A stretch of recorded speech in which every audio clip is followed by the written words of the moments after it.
Olá mais uma vez, pessoal. Meu nome é Ed Damasio. Esse é mais um vídeo aqui do canal, né, eu sou professor do IF Goiano, né, Instituto Federal Goiano Campus Rio Verde, né, mas criei esse canal aqui para a gente divulgar, né, as nossas aulas, né, fazer ali um conteúdo completo a respeito das disciplinas envolvendo tratamento de águas residuárias ou também tratamento de esgoto sanitário, tá? Então existe uma série de vídeos aí anteriores e também vídeos aí que vão pela conteúdos à frente, no qual nós estamos falando sobre tratamento de águas residuárias, seja de indústrias, seja, né, o chamado esgoto sanitário de cidades. Nesse vídeo de hoje, nós vamos falar de tanque de equalização de vazões e também tanque de mistura. Tá? O comum é se adotar o mesmo tanque para equalizar a vazão e fazer-se a mistura, né, dentro do sistema de tratamento. Nós vamos ver nessa aula de hoje, né, o que consiste esse processo de equalização de vazão, o que consiste no processo de mistura, qual é a importância, né, qual é a finalidade.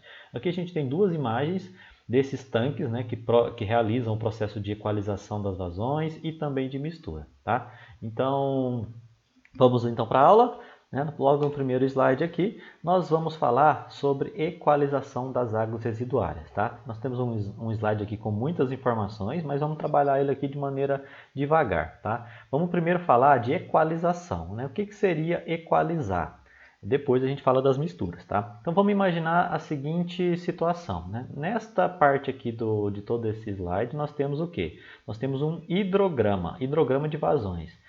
Representa o quê? A vazão, né, aqui no eixo Y, em relação a um determinado tempo, que pode ser horas, dias, semanas e por aí vai. Né? Vamos tratar aqui das horas. E essa curva em azul representa, né, o comportamento da vazão ao longo do dia em uma estação de tratamento de esgoto do município ou num tratamento de águas residuárias de alguma indústria, por exemplo. Né? As vazões elas não são constantes, né? A gente não gera vazão constante ao longo do dia. Né? Por exemplo, se a gente pegar um município, né, lá no meio da madrugada, né, vai ter uma geração quase nula, vai chegar a quase nada de esgoto lá na estação de tratamento. Por outro lado, né, lá no meio-dia, lá no final do dia, né, também 6, 7 horas da noite, vamos ter os picos de vazões. E ao longo do dia vai ter essas oscilações, vai ter valores próximos à média, valores abaixo da média, acima da média, ou seja, existe uma grande oscilação. A mesma coisa pode ser aplicado às indústrias. Né? A indústria ela tem uma dinâmica de produção bem característica do seu processo industrial. Tem indústria que produz muita vazão de uma única vez, tem indústria que produz pouca vazão, tem indústria que tem uma variação de vazão aqui menor. Tá? E aí tudo isso deve ser levado em consideração quando a gente for fazer o projeto, o dimensionamento das estações de tratamento de esgoto, tá? Seja da indústria ou seja dos municípios. Por que isso é importante? Né? Por que a gente tem que pensar em equalizar? Quando se tem muita variação de vazão, a gente precisa trabalhar com uma vazão média, porque como já vimos em outras aulas, nas aulas passadas, né, dimensionando a grade, dimensionando caixa de areia, a gente trabalha com determinadas vazões. Tá? Agora imagine, né, e as próximas unidades, se a gente for falar de decantador, vamos falar de lagoas, vamos falar de outras unidades de tratamento, a gente dimensiona baseado também em uma vazão constante, uma vazão fixa. Porém, a gente no projeto a vazão é constante, mas na prática a vazão oscila muito. E aí, como que a gente faz? Né? O meu projeto vai atentar aquilo que está ocorrendo na prática? A vazão que eu estou dimensionando, estou usando como dimensionamento, como que o sistema de tratamento se comporta mediante essas variações. Então, em resumo, a gente precisa equalizar. Né? O que é equalizar? Está aqui uma definição: reduzir a oscilação das vazões de entrada para valores constantes. Ou seja, vai entrar no tanque, a gente constrói aqui um tanque, né, de alvenaria, ele pode ser circular, né, na sua planta, ou pode ser também quadrado, existem essas duas opções. O esgoto ele vai entrar variando dessa forma aqui, ó, determinada hora do dia vai ter pouco esgoto lá na indústria, tem determinada outra hora do dia que está tendo a lavagem das coisas lá na empresa, vai ter muita vazão, né, de esgoto. E aí, mediante essas oscilações, todo esse volume de água vai entrar aqui no tanque de equalização. Uma vez que entrou aqui no tanque de equalização, ele vai tornar a vazão constante. Então a gente coloca uma bomba aqui dentro desse tanque de equalização e aí destina às próximas unidades aqui de tratamento, sejam elas decantadores, né? Sejam elas lodos ativados, seja qual for a unidade de tratamento que vocês venham adotar no projeto, tá? Essa saída, como eu falei para vocês, geralmente é feita por bombeamento. E aqui nós temos um gráfico, né, que mostra como ocorre o mesmo hidrograma, que era assim na entrada, na saída vai ser dessa forma. Por que vai ser dessa forma? Ele tem essa forma aqui, ó, né, uma forma geométrica aqui retangular, ou seja, esses intervalos aqui, ó, onde a vazão é zero, ó, aqui a vazão está zero, aqui a vazão está zero, aqui está zero, zero e zero. O que isso daí corresponde? Ao período que a bomba está desligada, tá? Então, o que vai acontecer? O esgoto chegou em determinado nível, mais à frente eu vou mostrar, a bomba vai e liga. Então, ela vai estar aqui, uma vazão constante aqui em cima, tá? Essa reta aqui, ó, a partir de cima é a vazão constante. Então, a bomba ligou, bombeou, vazão constante, né, na saída, até determinado momento, porque o nível do esgoto vai abaixar com certeza, e aí então a bomba desliga, a vazão foi para zero. A bomba vai ficar desligada um tempo, a hora que o nível subiu de novo, a bomba liga de forma automática. E aí vai, são vários ciclos durante o dia, né, de liga e desliga da bomba. Mas perceba que a vazão está constante, né, nessa parte aqui, quando a bomba está ligada. Tá? Quando a bomba está desligada, né, não está saindo esgoto do tanque de equalização e não está alimentando as próximas unidades. Tá bom? Então, em resumo, nas estações de tratamento de esgoto de indústrias e cidades, determinadas vazões são muito elevadas. Tá? Esse é um conceito sobre equalização. O que é equalizar e a sua necessidade. Agora a gente vai falar do conceito de mistura das águas. Tá? Como o próprio nome já fala, corresponde a misturar variadas coisas. Tá? Então, vamos imaginar, por exemplo, uma indústria de matadouro, né, de bovinos, por exemplo. Isso não é comum, pessoal, essas variações, né, de característica de qualidade de águas residuárias, ela é mais comum para a indústria. Por que é mais comum para a indústria? Porque as indústrias costumam ter várias linhas de produção. Então vamos pegar aqui o matadouro, por exemplo. Ele tem a chamada linha 1, que é a linha verde. Essa linha verde, ela é uma água residuária que tem estrume bovino, né? E em termos de qualidade, tem DBO ali intermediária e muito, mas muito sólido, tá? Então tem DBO intermediário e muito sólido na linha verde. É aquela parte inicial ali, quando o bovino chega lá no matadouro, o pessoal vai lá fazer a limpeza, né, do bovino, lá dá um banho nele, né, caem fezes do animal no chão, eles fazem a limpeza, então é uma água, né, que tem muito estrume, e é conhecido como linha verde, tá? Então tem uma determinada característica, tem uma certa vazão e tem uma certa característica de qualidade. Por outro lado, dentro lá do matadouro, depois que matou, né, o animal, e eles estão fazendo o processo ali de abrir o animal, né, limpar as carcaças, tudo usa muita água para limpar o sangue. Então vai ter água residuária com muito sangue. Essa água residuária vai ter alto valor de DBO, né, 520, porque é muita proteína, né, muitos lipídios, carboidratos, né, nessa água residuária, e baixa concentração, né, uma menor concentração de sólidos do que a linha 1. Então veja que vai ter no matadouro, por exemplo, linha 1 com uma característica, linha 2, água com outra característica. E aí então o que a gente faz? A gente trata a linha 1 separado da linha 2, né? Monta todo um sistema de tratamento para a linha 1, todo um sistema de tratamento para a linha 2. O comum é não se fazer isso, tá? É porque vai dar o dobro de trabalho. Imagina você ter que operar 2 estações de tratamento de esgoto. A mesma coisa vale para o curtume, né? Que é mais complexo ainda, né? Não é nem a mesma coisa, é mais complexo ainda. O curtume ele tem 3 linhas básicas ali de geração de águas residuárias. Tem a linha 1, que chama-se de piquelagem, que tem uma água residuária ácida e salina, então vai ter um pH baixo, né, e muitos sais.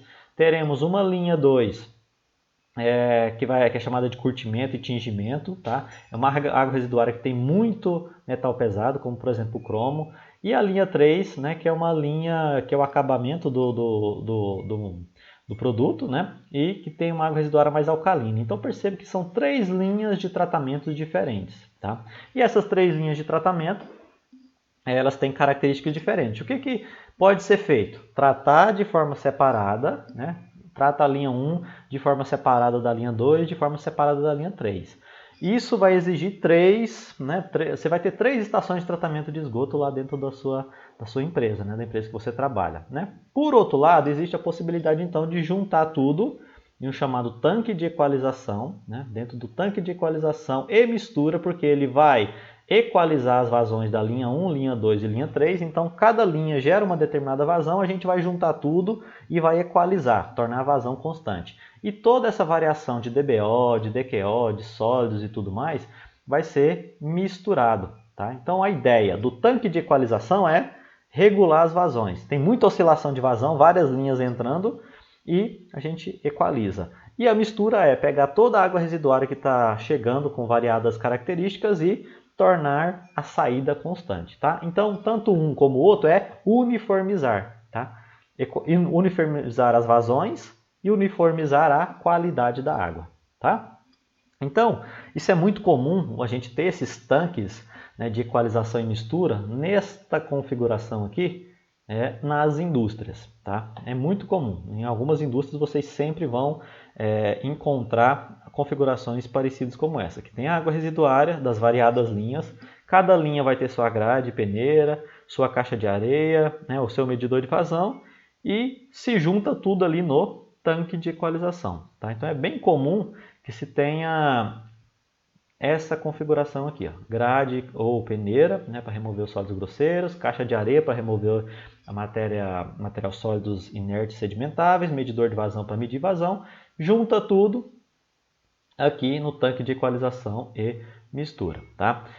Já falamos sobre grade e peneira, caixa de areia e medidor de vazão, estão nas aulas passadas, né? Consultem lá para pegarem o andamento aqui da disciplina. Tá bom? Pois bem, observação muito importante. Professora, toda vez que eu uso um tanque de equalização, toda vez, nas indústrias é muito comum, tá? Nas estações de tratamento de esgoto sanitário, né, nas ETs dos municípios, é improvável, tá? A gente não tem tanta variação de qualidade da água, tá? Então a gente não tem tanta variação nessa mistura, tá? Então, nas estações municipais de tratamento de esgoto, não é comum ter tanque de equalização e mistura. Até porque eles preferem adotar outras unidades de tratamento que têm essa mesma função. Tá? E aqui vai uma observação. Adotar tanque de equalização e mistura somente quando não houver unidades que desempenham as mesmas funções de tratamento. Por exemplo, qual que é a finalidade do tanque de equalização e mistura?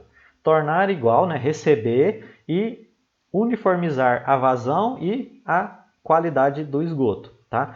Outras unidades podem desempenhar essas mesmas funções, como decantador primário e também lagoa anaeróbia. São dois exemplos. Porque o que ocorre no decantador primário e na lagoa anaeróbia? Recebe o esgoto e lá, devido ao seu tamanho de volume, ele consegue, né, uniformizar, equalizar as vazões e promover uma mistura relativamente boa. Tá? Então, há que se pensar muito bem no projeto. Na hora que vocês forem escolher, né, qual tecnologia eu vou adotar, né, qual unidade, vou escolher grade, peneira, caixa de areia, medidor de vazão, depois medidor de vazão, para onde é que eu mando o esgoto? Para um tanque de equalização ou para uma lagoa anaeróbia, ou para o decantador primário. Tá? Não é viável mandar para um tanque de equalização e mistura e depois para uma lagoa anaeróbia, porque a lagoa anaeróbia, além das suas funções particulares, né, vejam um vídeo lá sobre lagoas de estabilização, ela também equaliza e mistura. Tá? A mesma coisa para decantador primário. Né? Vai ser o próximo vídeo aqui do canal. Esse decantador primário desempenha também a função de equalizar e misturar, além da sua função principal, que é sedimentação de sólidos. Tá? Então, muito importante essa informação, anotem aí. Tá? Só se adota tanque de equalização e mistura quando não houver nenhuma dessas unidades aqui, né, a seguir. Tá? É perda de dinheiro, perda de tempo, perda de vários recursos, quando a gente adota um tanque de equalização e mistura e dele manda para um decantador primário ou dele manda para uma lagoa, porque não é nada viável. Né? Você vai ter duas unidades ali fazendo a mesma coisa. Tá bom? Pois bem, vamos então para o exercício. Vamos fazer então o dimensionamento. O conceito geral, tanque de equalização e mistura é básico, né? Já falei para vocês, é uma coisa bem tranquila ali de se entender. Né? É uniformizar vazão e mistura, muito aplicado à indústria, tá? Quando vocês visitarem a indústria, volta e meia vocês vão encontrar uns tanques como esse daí. Até porque ele é bem compacto, né? Bem pequenininho. E aí cabe bem ali dentro da indústria. Pois bem, vamos ao exercício. Considere o seguinte quadro de vazões de uma indústria. Então, vou no próximo slide mostrar para vocês um quadro ali que mostra vazões em função do tempo. a gente vai avaliar a implantação de um tanque de equalização, ver se vale a pena ou não, ver se valendo a pena, ver se como é o dimensionamento, né, quais são as dimensões, e avaliar também, né, de acordo com a qualidade da água, se esse mesmo tanque pode ser utilizado, né, como ambiente de mistura. Tá? Então vamos projetar, em resumo, um tanque de equalização que funciona também para misturar. Aqui estão os dados que eu tinha falado para vocês. Então, vocês, né, ou algum outro profissional, vão lá em campo, né, vão medir, vocês estão projetando uma ET, vocês estão fazendo, né, algum projeto inicial ali de estação de tratamento de esgoto, e aí vocês precisam dessas informações. Olha, na hora zero, vai gerar quanto de esgoto? Está aqui. Né? A hora zero é a hora que você começa a medir, né? Não precisa não necessariamente ser à meia-noite, pode ser 7 horas da manhã, por exemplo. Mas ali você pode fazer um monitoramento ali de 2 em 2 horas. Né? A primeira hora que você está medindo até a 24ª hora. E aí, suas respectivas vazões que já estão lá em funcionamento, né? Às vezes a indústria está funcionando já há alguns anos, você quer melhorar o sistema de tratamento. Então você vai lá e mede o tempo e a respectiva vazão no momento. Daí a importância da calha partial, né, que nós já falamos lá na unidade anterior. Né? Se não for calha partial, pode ser vertedor, mas alguma unidade que mede vazão. Então, se tem a indústria funcionando, a empresa funcionando, você consegue obter isso aqui de forma tranquila, relacionar tempo com a vazão instantânea, no momento que você está medindo, né, em um determinado tempo. Por outro lado, se a indústria não está em operação ainda, está planejada, aí você vai ter que recorrer à literatura, recorrer aos dados da empresa, falar, olha, como é que é o procedimento operacional aí de vocês? Né? Quando é que vocês vão abater? 7 horas da manhã a gente começa a abater os animais. Olha, 9 horas a gente para o abatimento. Nós vamos ter folga até 2 horas da tarde. 2 horas da tarde começa a abater novamente. Então, baseado no procedimento da empresa, vocês vão ter uma noção de como será o hidrograma de vazão dessa empresa. Tá? A mesma coisa vai valer para DBO, amônia, fosfato, né? E seja de qualquer linha que for. Tá? Se a empresa já existe, é só coletar a água residuária da linha 1, da linha 2, da 3, quantas linhas tiver, coleta, leva para o laboratório, vão ter valores. Se a empresa não existe ainda, está em planejamento, né, vocês vão ter que recorrer à literatura, outros estudos que mostram quanto que é a DBO média do curtume, por exemplo. Tá? Quanto que é a DBO média do laticínio, do frigorífico. Então, esses dados estão aí, né, apresentados a vocês, vamos fazer o dimensionamento. Tá? Só lembrando aqui que a vazão média na linha 1 foi de tanto, e a vazão média na linha 2 foi de tanto também. Nós temos valores de DBO, amônia, fosfato. Eu vou apresentar para vocês o cálculo da mistura só da DBO, e depois vocês façam aí em casa, né, o exercício, o mesmo exercício para amônia e para o fosfato. Tá ok? Pois bem, vamos começar primeiro com a equalização. Tá? Se nós formos aqui, né, jogarmos esses dados aqui no Excel, dessa tabelinha, hora no eixo X, vazão no eixo Y, a gente tem uma curva como essa. Perceba que ela oscila muito. Ó. Na hora que eu comecei a medir, estava lá em cima, começou a reduzir, depois chegou no mínimo, depois começou a subir. Então tem uma grande oscilação ali ao longo do tempo de medição. Então esse gráfico é interessante para vocês. Vocês vão gerar ele no Excel, vocês podem ter uma noção visual, né, de como, se o esgoto oscila muito, né, a vazão oscila muito ou não. Tá? Se não oscilar, não tem tanta necessidade de equalização. Então, se a curva fosse mais ou menos aqui, ó, oscilação em torno da média, próxima à média aqui, né, pouca oscilação, não teria necessidade de equalizar. Mas como que a gente define isso? Só olhando o gráfico? O segundo passo que a gente pode fazer é uma análise estatística simples. Tá? Eu vou pegar esses dados aqui, né, então pego todos os dados de vazão e calculo a média. Então a média ali, depois vocês confiram e ver se meu cálculo está correto, foi de 135,7 litros por segundo. Tá? Então se eu pegar todos esses dados aqui, fiz a média de esgoto por segundo vai ser de 135,7 litros. Tá? Pego esses mesmos dados aqui de vazão e calculo o desvio padrão. Tá? Só jogar na fórmula do Excel, ou quem estiver mais animado aí pode fazer, né, de forma manual. Fazendo a diferença, 83,42 corresponde a 61% da média. Tá? a gente pode considerar um valor relativamente alto, tá? Não existe nenhuma norma, né, em nosso meio, né, da área de saneamento, não existe nenhuma referência, né, nenhum autor que fala, olha, a partir de tantos por cento a gente equaliza, a partir de tantos por cento a gente não equaliza, né, não precisa do tanque de equalização. Eu vou utilizar aqui a referência, né, vocês podem talvez até mesmo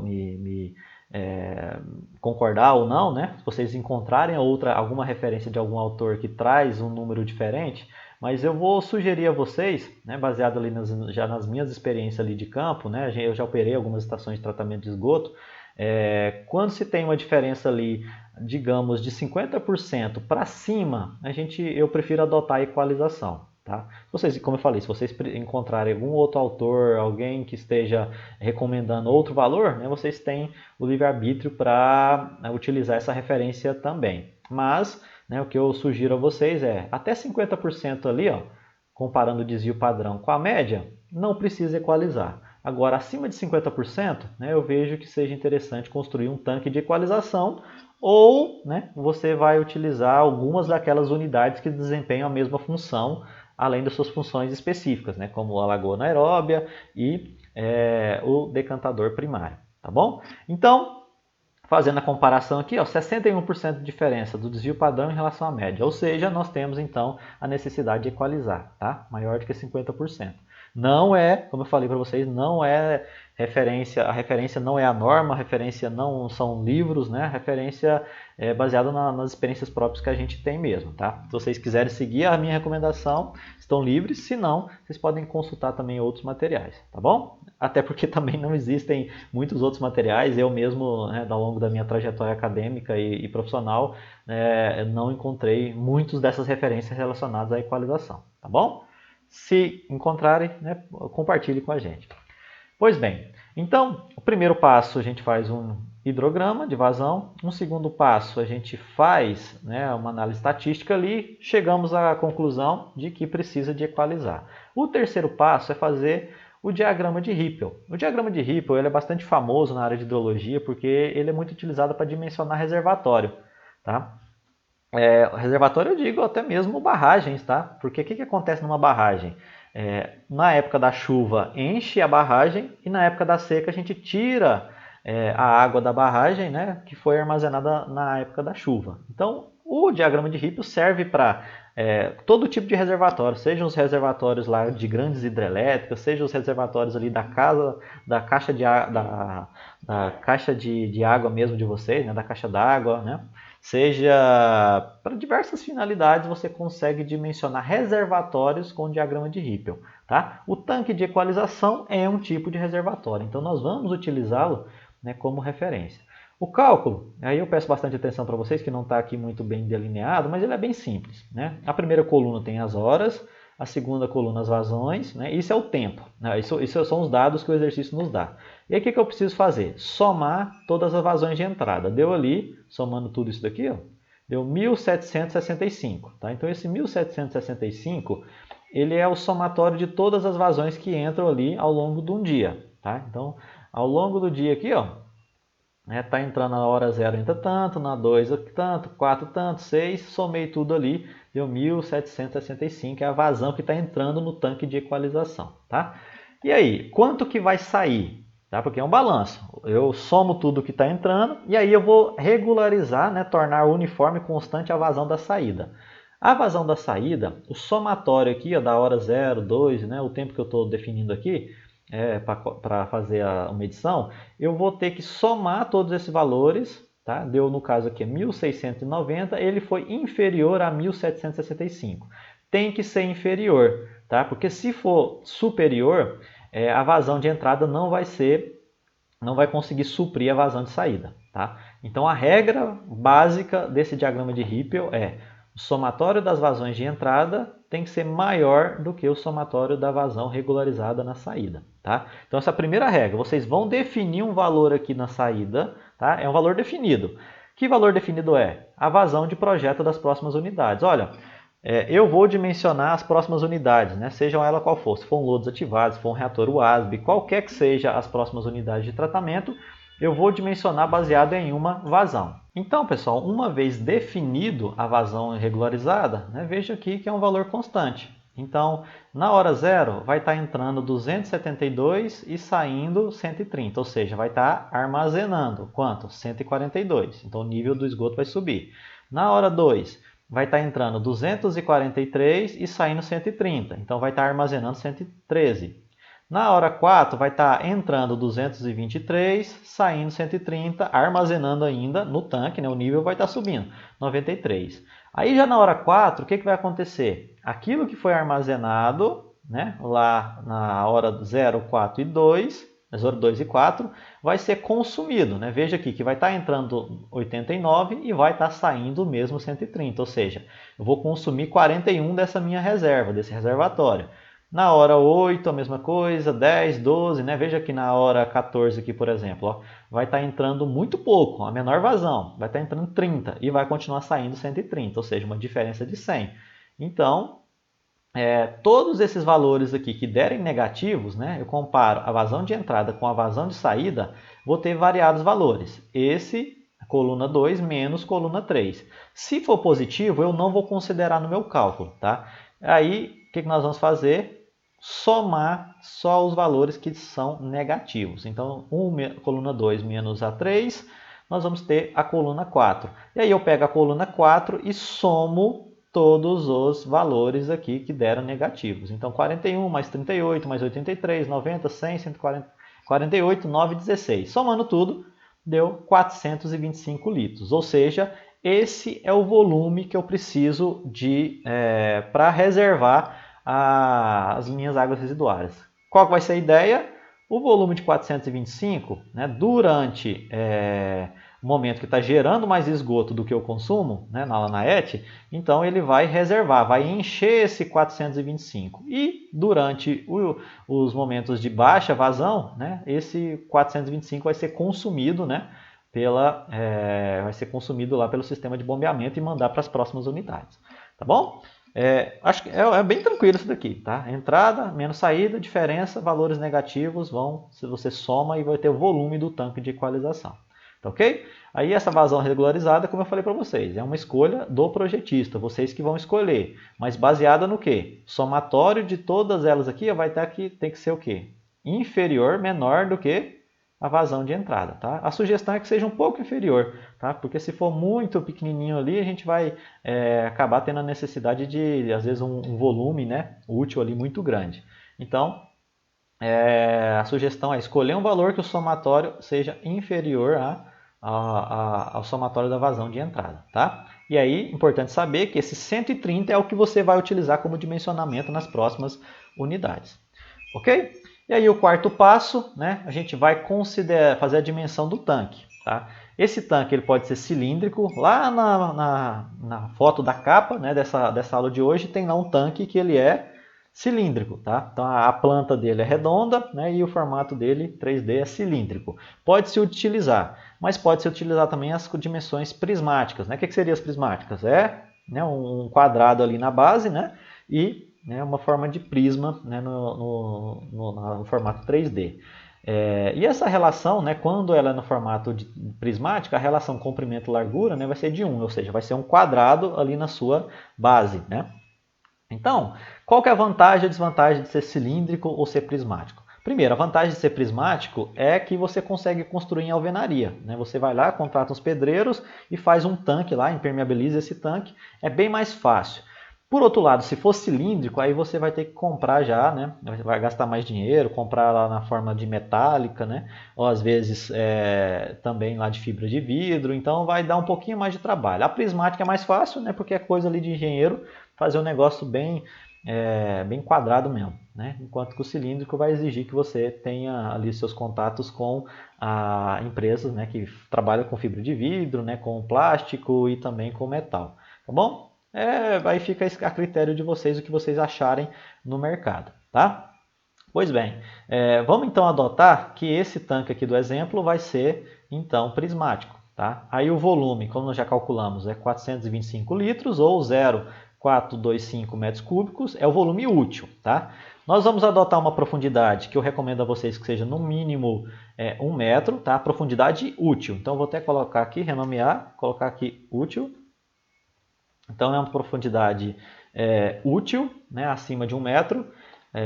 E a gente vai adotar então no mínimo 1 metro. Tá? Então nós temos que o volume é tanto, a profundidade é tanto. Então vamos calcular a área, né, da seção quadrada, né, na planta.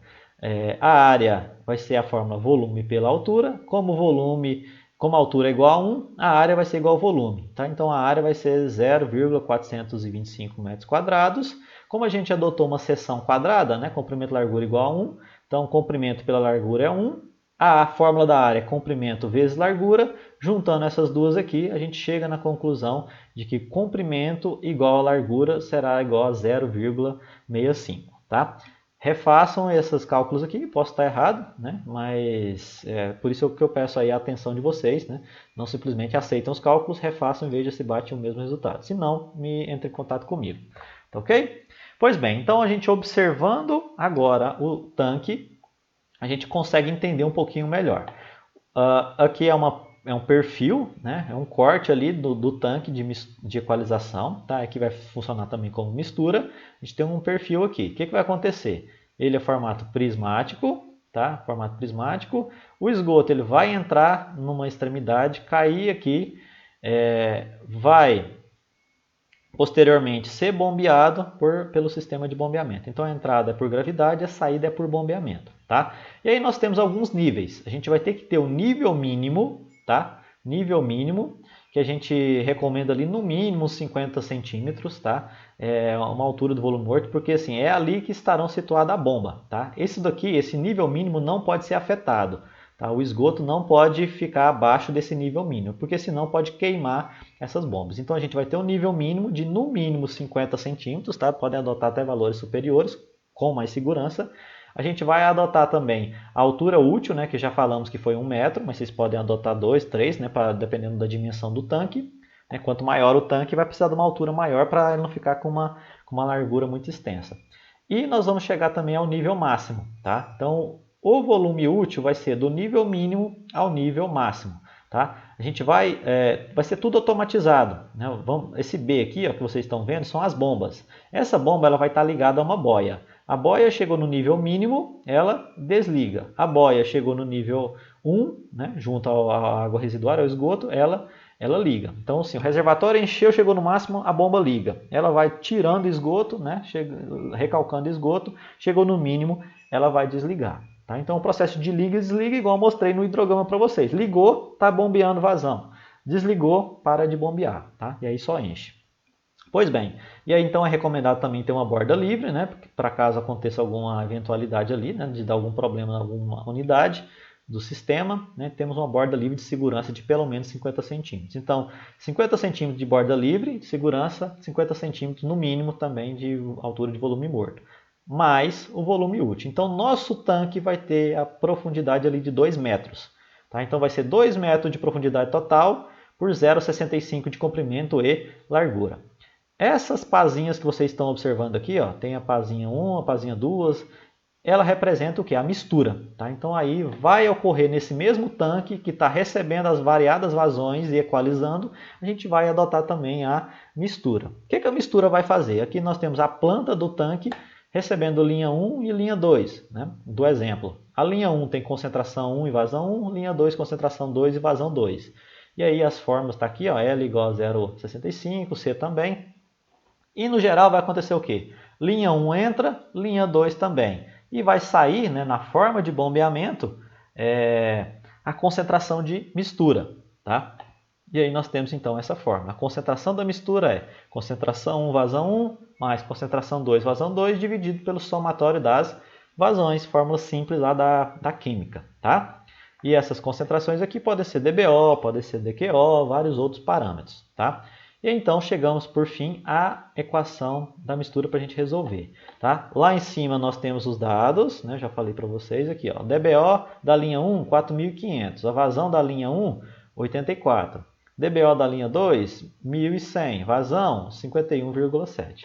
Pegando esses dados e descendo aqui, nós simplesmente jogamos na fórmula. Coisa bem simples. Concentração 1, vazão 1. Concentração 2, vazão 2, dividido pelo somatório. Resolveu aqui. Como a proporção é a mesma, né, uma proporção linear entre todos os parâmetros, nós temos que a DBO da mistura vai ser 3.204,6, ou seja, é baseado nesta DBO, que é a DBO da mistura, que eu vou projetar as outras unidades. Lá para frente, se tiver um reator WASB, lá para frente, se tiver um lodos ativados ou outras unidades de tratamento, vai ser baseado nessa vazão. A gente vai ter, desculpe, nessa DBO, vai ter uma única DBO, que é a DBO da mistura. Tá? Então recebeu tudo, misturou, jogou, né, na forma de bombeamento, como a gente pode ver aqui. Ó. Então nós dimensionamos o tanque de equalização e mistura, tudo aqui junto. Tá? E aí então, pessoal, a gente finaliza esse conteúdo. Tá? Antes disso, eu só esqueci de falar, acho que eu já falei até anteriormente, que é a necessidade de calcular, né, aqueles outros parâmetros. Eu coloquei os dados lá de amônia, fosfato, vocês façam em casa. Essa fórmula vocês podem utilizar para todos esses outros parâmetros que têm uma relação linear, com exceção, né, do pH, que não tem uma escala linear, a escala dela é logarítmica. Tá? Então, esta equação aqui não está valendo, né, dessa forma que está aqui, para o pH. A gente precisa fazer uma mudança. Né? A concentração aqui do pH, a gente precisa mudar a forma dele. Você não pode simplesmente jogar pH igual a 7 ou pH igual a 8. A gente tem que achar a concentração dos íons H+, tanto para 1 como para 2. Esses detalhes eu vou passar para vocês daqui umas 2 ou 3 aulas, né, quando a gente for falar de tratamento, de alguns conceitos básicos, né, sobre tratamento químico das águas residuárias. Tá? Lá a gente vai fazer uma associação desse tanque de mistura com a uniformização, né, a neutralização do pH. Tá? Então lá na aula que a gente fala de neutralização do pH, a gente vai voltar nessa mistura. Tá? Mas de forma geral, todos os outros parâmetros, seja amônia, nitrito, nitrato, fósforo, matéria orgânica, coliformes, podem tudo adotar essa forma aqui de forma direta. Tá bom? Finalizamos nossa aula aqui, uma aula curta, né? No próximo vídeo a gente vai começar então a falar de decantador primário e teoria da sedimentação. Tá? Tanto a sedimentação na caixa de areia, que nós já ensinamos a dimensionar, como a sedimentação no decantador primário. Tá bom? Até o próximo vídeo. Tchau!